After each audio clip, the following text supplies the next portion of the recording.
যে আমরা জানি সহিহ হাদিসে আসছে নবী সাল্লাল্লাহু আলাইহি সাল্লাম বলেছেন, রমাদানুল কারীম যখন শুরু হয় ওয়াসুফিদাতিশ শায়াতিন, শয়তানদেরকে আল্লাহ তাআলা আবদ্ধ করে ফেলান, আটক করে ফেলান। আল্লাহ সুবহানাহু ওয়া তাআলা তাদেরকে শৃঙ্খলাবদ্ধ করেন। এখন শয়তানকে যদি আল্লাহ সুবহানাহু ওয়া তাআলা আটক করে রাখেন, বেঁধে রাখেন, তাহলে মানুষ আবার শয়তানি কাজ কিভাবে করে?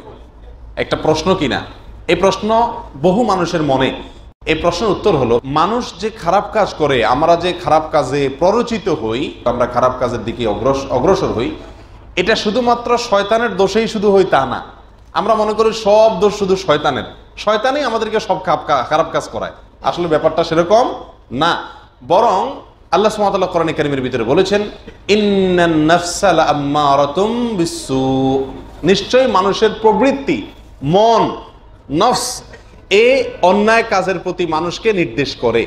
তাহলে শুধুমাত্র শয়তানেরই সব দোষ, সেই আমাদেরকে সব খারাপ কাজে নির্দেশ করে, ব্যাপারটা এমন না। বরং আমাদের প্রত্যেকের দেহের ভেতরে, আমাদের ভেতরে যে আল্লাহ তাআলা মন, নফস বলতে একটা জিনিস দিয়েছেন, প্রবৃত্তি, এই মনটাও সবসময় খারাপ কাজের দিকে টানে। আপনি লক্ষ্য করে দেখবেন, মানুষের মন ভালো কাজের দিকে যদ্দূর টানে, খারাপ কাজের দিকে তার চাইতে বেশি টানে। খারাপ কাজ করতে মনে যত চায়, ভালো কাজ করতে মন তত চায় না। এই মন মানুষকে খারাপ কাজের দিকে কি করে? ধাবিত করে।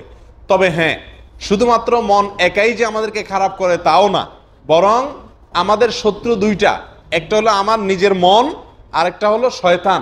একটা ভেতরের, আরেকটা বাহিরের। আল্লাহ সুবহানাহু ওয়া তাআলা রমজান উপলক্ষে বাহিরের বড় শত্রুকে বন্ধ করে রাখেন, আটক করে রাখেন, ভেতরের ছোট শত্রু ঠিকই থাকে।